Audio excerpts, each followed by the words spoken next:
চিকিৎসক বদলির প্রতিবাদে পথ অবরোধ করে বসে স্থানীয়রা। ঘটনা 22 মাইল এলাকায়। ঘটনার খবর পেয়ে ছুটে আসেন অতিরিক্ত পুলিশ সুপার সহ আরো অনেকে, কিন্তু তাদের মুখের কথায়ও অবরোধ প্রত্যাহার করতে রাজি হননি স্থানীয় মহিলারা। শুনুন তাদের প্রতিক্রিয়া। কর্তব্যরত অবস্থায় আছে এখন। আমাদের ডিপার্টমেন্ট তো নাকাশিপাড়া পিএসসিতে ডেপুটেশন দিছে, 89 ডেজের জন্য দিয়েছে। তো আমার তো ডিপার্টমেন্টাল প্রসিডিওর মানে অ্যাভয়েড করা দরকার, কারণ ডিপার্টমেন্ট যেখানে চায় সেখানে তো যাওয়া দরকার। আমি তো কোয়ার্টার থেকে বেরোলাম, বেরিয়ে এখানে আসলাম, আসার পরে দেখি এত বড় একটা অবরোধ। তো এখন তো আমার যাওয়া দরকার। এখন এলাকাবাসী কি বলবো, এখন 2.5 বছর ধরে আমি এখানে আছি। তো 2.5 বছর ধরে যে কোনো ডাক্তার কোথাও থাকে সবার সঙ্গে এটা সম্পর্ক ভালো হয়ে যায়। তো এতদিন ধরে আমার মানে এলাকাবাসীও আমাকে অনেক সাহায্য করেছে, আমিও ওদেরকে হয়তো সাহায্য করেছি, যার জন্য হয়তো এটা ভালোবাসা না কি বলবো আমি জানি না, কিন্তু আমার পক্ষ থেকে তো আমি ডিপার্টমেন্টের যেটা অর্ডার সেটা তো আমার মানতেই লাগে। স্যার, আপনি তো অবরোধস্থলে আটকা পড়ছেন এবং এলাকাবাসী চাইতেছে আপনি এই হাসপাতালে বহাল থাকতে হবে। তো এলাকাবাসীর উদ্দেশ্যে কি বলবেন স্যার? এলাকাবাসীর উদ্দেশ্যে কি বলবো, এখন সেটাই তো বলছি যে ওদের ভালোবাসা হয়তো এই মানে আমাকে যেতে দিচ্ছে না, কিন্তু আমার তো যেতে হবে। আমার ডিরেক্টর অফ হেলথ সার্ভিস আমাকে নোটিশ পাঠিয়েছে, কালকে বিকেলে আমি পেয়েছি নোটিশটা। এখন একটু সময় তো লাগে নিজেকে প্রিপেয়ার করতে যাওয়ার জন্য। 3 মাসের জন্য এক জায়গায় যাবো, একটু প্রিপেয়ার করতে একটু সময় লাগে। তো এটাই করতে এখন মোটামুটি 11:30 বেজে গেছে বিকেলে। স্যার, 82 মাইল প্রাথমিক স্বাস্থ্য কেন্দ্রে আপনি 2.5 বছর যাবত আছেন? হ্যাঁ, 2.5 বছর। এর আগে কোন হাসপাতালে আছেন? নেপাল জেলা প্রাথমিক স্বাস্থ্য কেন্দ্রে ছিল। 82 মাইলে কি হাসপাতালে কি আপনি ডেপুটেশন অবস্থায় আসলেন? হ্যাঁ, আমি নেপাল জেলা থেকে এখানে ডেপুটেশন অবস্থায় ছিলাম। আর আমার প্রত্যেকবার ডেপুটেশন এক্সটেন্ড হয়েছে। আচ্ছা, এলাকাবাসী অভিযোগ করছে যে 2-3 বার নাকি 2 মাসের মধ্যে আপনাকে বদলির অর্ডার বের হয়েছে। তো সেটা নিয়ে কি বলবেন? হ্যাঁ, 2.5 মাসের মধ্যে 3 বার আমি এখানে ছিলাম না। আমাকে রোশাবাড়ি, মানিকপুর আর সালেমা পিএসসি, 3টা পিএসসিতে কিছুদিন পর আমাকে ডেপুটেশন দেওয়া হয়েছে। স্যার, গতকালকে ফের নোটিশ আরেকটা বের হয়েছে। আরেকটা ডেপুটেশন, মানে এটা 4 নম্বর নোটিশ বের হলো। 4 নম্বর নোটিশের বদলে আপনি কোন জায়গাতে পোস্টিং দিয়েছে স্যার? এখন নাকাশিপাড়া পিএসসি। এটা কোন এলাকাতে? এটা যতটুকু জানি হালাহালির সাইডে। আচ্ছা, কমলপুর। স্যার, আপনার পরিচয়টা একটু স্যার দেখুন। আমার নাম doctor Akash Bhowmik, medical officer, health service. ধন্যবাদ। কর্তব্যরত অবস্থায় আছে এখন। আমাদের ডিপার্টমেন্ট তো নাকাশিপাড়া পিএসসিতে ডেপুটেশন দিছে, 89 ডেজের জন্য দিয়েছে। তো আমার তো ডিপার্টমেন্টাল প্রসিডিওর মানে অ্যাভয়েড করা দরকার, কারণ ডিপার্টমেন্ট যেখানে চায় সেখানে তো যাওয়া দরকার। আমি তো কোয়ার্টার থেকে বেরোলাম, বেরিয়ে এখানে আসলাম, আসার পরে দেখি এত বড় একটা অবরোধ। তো এখন তো আমার যাওয়া দরকার। এখন এলাকাবাসী কি বলবো, এখন 2.5 বছর ধরে আমি এখানে আছি। তো 2.5 বছর ধরে যে কোনো ডাক্তার কোথাও থাকে সবার সঙ্গে এটা সম্পর্ক ভালো হয়ে যায়। তো এতদিন ধরে আমার মানে এলাকাবাসীও আমাকে অনেক সাহায্য করেছে, আমিও ওদেরকে হয়তো সাহায্য করেছি, যার জন্য হয়তো এটা ভালোবাসা না কি বলবো আমি জানি না, কিন্তু আমার পক্ষ থেকে তো আমি ডিপার্টমেন্টের যেটা অর্ডার সেটা তো আমার মানতেই লাগে। স্যার, আপনি তো অবরোধস্থলে আটকা পড়ছেন এবং এলাকাবাসী চাইতেছে আপনি এই হাসপাতালে বহাল থাকতে হবে।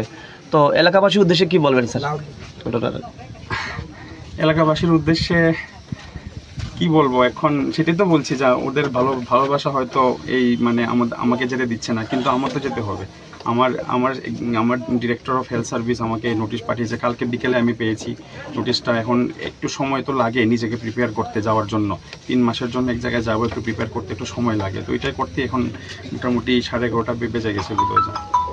স্যার, 82 মাইল প্রাথমিক স্বাস্থ্য কেন্দ্রে আপনি 2.5 বছর যাবত আছেন? হ্যাঁ, 2.5 বছর। এর আগে কোন হাসপাতালে আছেন? আমি নেপাল জেলা প্রাথমিক স্বাস্থ্য কেন্দ্রে ছিল। 82 মাইলে কি হাসপাতালে কি আপনি ডেপুটেশন অবস্থায় আসলেন? হ্যাঁ, আমি নেপাল জেলা থেকে এখানে ডেপুটেশন অবস্থায় ছিলাম। আর আমার প্রত্যেকবার ডেপুটেশন এক্সটেন্ড হয়েছে। আচ্ছা, এলাকাবাসী অভিযোগ করছে যে 2-3 বার নাকি 2 মাসের মধ্যে আপনাকে বদলির অর্ডার বের হয়েছে। তো সেটা নিয়ে কি বলবেন? হ্যাঁ, 2.5 মাসের মধ্যে 3 বার আমি এখানে ছিলাম না। আমাকে রোশাবাড়ি, মানিকপুর আর সালেমা পিএসসি, 3টা পিএসসিতে কিছুদিন পর আমাকে ডেপুটেশন দেওয়া হয়েছে। স্যার, গতকালকে ফের নোটিশ আরেকটা বের হয়েছে। আরেকটা ডেপুটেশন, মানে এটা 4 নম্বর নোটিশ বের হলো। 4 নম্বর নোটিশের বদলে আপনি কোন জায়গাতে পোস্টিং দিয়েছে স্যার? এখন নাকাশিপাড়া পিএসসি। এটা কোন এলাকাতে? এটা যতটুকু জানি হালাহালির সাইডে। আচ্ছা, কমলপুর। স্যার, আপনার পরিচয়টা একটু স্যার দেখুন। আমার নাম doctor Akash Bhowmik, medical officer. Tripura health service. ধন্যবাদ। আমরা স্যারের যেতে দিতেছি না, কারণ আমার এই বাচ্চাটা স্যারের দ্বারা এই পৃথিবীর মধ্যে আইসে, পৃথিবীর আলো দেখছে। কারণ স্যারের প্রতি আমার অনেক কৃতজ্ঞতা। স্যারে আমারও জান স্যারের বাঁচাইছে। আমি মৃত্যুর পথে আসলাম, স্যারের দ্বারা আমি আজকে আমিও আছি, আমার বাচ্চা আমরা দুজনে মা ছেলে আছি, এই পৃথিবীর আলো দেখতেছি।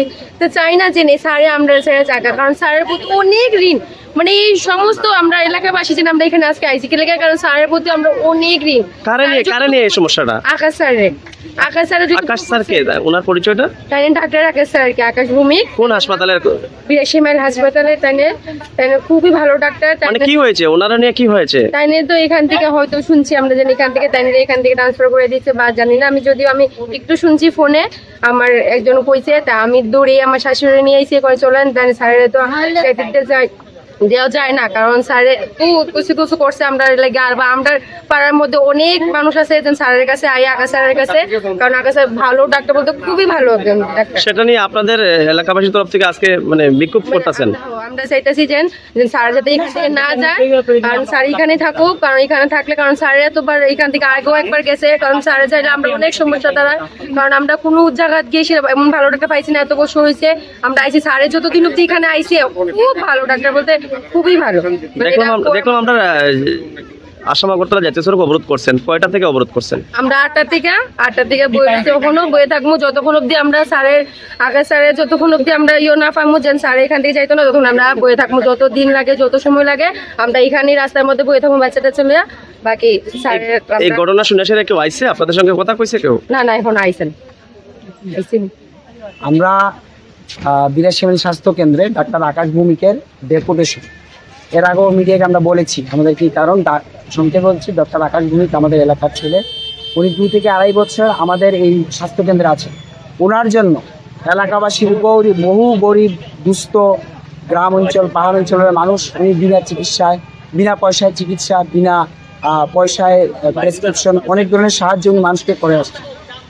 যখন আমরা কাল শুনতে পেলাম ডাক্তার আকাশ ভূমিকে পুনরায় গত 2 মাসের মধ্যে ডাক্তার আকাশ ভূমিকে 3 থেকে 4 বার এখন পর্যন্ত ডেপুটেশন দেওয়া হয়েছে, স্থানান্তরিত করা হয়েছে অন্য জায়গা।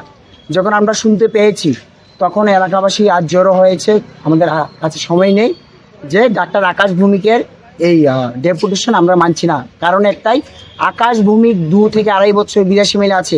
আপনারা এলাকাবাসীকে জিজ্ঞেস করলে জানতে পারবেন যে ওনার জন্য বহুত গরিব দুঃখ পাহাড়ের মানুষ, দুস্থ মানুষের অনেক উপকার করেছেন। তাই ওনার এই ডেপুটেশনে এলাকাবাসী মানতে পারছে না। আমরা এসেছি, প্রথমে আমরা হাসপাতালের সামনে সকাল 8টা থেকে 11টা পর্যন্ত অবরোধ করেছিলাম। কোনো হাই অথরিটি বা স্বাস্থ্য সংক্রান্ত কোনো আধিকারিক আমাদের সঙ্গে দেখা করেনি, কথা বলেনি। তাই আমরা বাধ্য হয়ে এই আসাম আগরতলা জাতীয় সড়ক অবরোধ করেছি, যতক্ষণ না পর্যন্ত হাই অথরিটি আমাদেরকে এসে আকাশ ভূমিকের এই যে ডেপুটেশন সেটার পুনর্বহালের আশ্বাস লিখিতভাবে দিচ্ছেন, বা যতক্ষণ পর্যন্ত আমরা ডিসকাশন করতে পারছি না, এই জাতীয় সড়ক অবরোধ চলবে, এটা অনির্দিষ্টকালের। আপনাদের দাবি পূরণ না হলে কি আগামী দিনে কি স্টেপ নেবেন? আগামীকালকে আমরা আজকেই উঠবো না রাস্তা থেকে। আগামীকাল? হ্যাঁ আগামীকাল যদি না হয়, আমরা তো আপাতত আমরা এই রাস্তাতেই আছি, আমরা উঠবো না যতক্ষণ না পর্যন্ত কেউ আসছে, কথা বলছে, কোনো এর সুরাহা না হচ্ছে। আমরা এখানে আছি, এখানেই থাকবো, ধর্ণা চলছে। আমরা একটা জিনিস দেখতে পেলাম যে অবরোধস্থলে ডাক্তার আকাশ ভূমিক এখানে অবরোধস্থলে আটকা পড়েছে। হ্যাঁ ওনার আজ জয়েনিং ডেট, উনি এসেছেন, আমাদের রিকোয়েস্ট করেছেন যে ঠিক আছে আপনারা অবরোধ করেছেন, কিন্তু আমাকে আমার দায়িত্ব পালন করতে হবে, যেতে হবে। কিন্তু এলাকাবাসী ওনাকে যদি আমরা ছেড়ে দিই তাহলে সব কিছুই শেষ। আমরা ওনাকে যেতে দিচ্ছি না, যেতে দেবো না। হাই অথরিটি আসবে, উনি যাবে কি না সেটা পরের কথা। আপাতত আমাদের সঙ্গে সিএমওর সঙ্গে আমাদের কথা বলতে হবে, ওনার সঙ্গে কথা বলবো, তারপর দেখা যাবে কি হবে। এখন অব্দি কেউ আইছে না? এখন অব্দি কেউ আইছে না। যতক্ষণ না সিএমও আসছেন ততক্ষণ আমরা এই ধর্ণা থেকে উঠছি না। আমরা ধর্ণা চলবো অনির্দিষ্টকালে।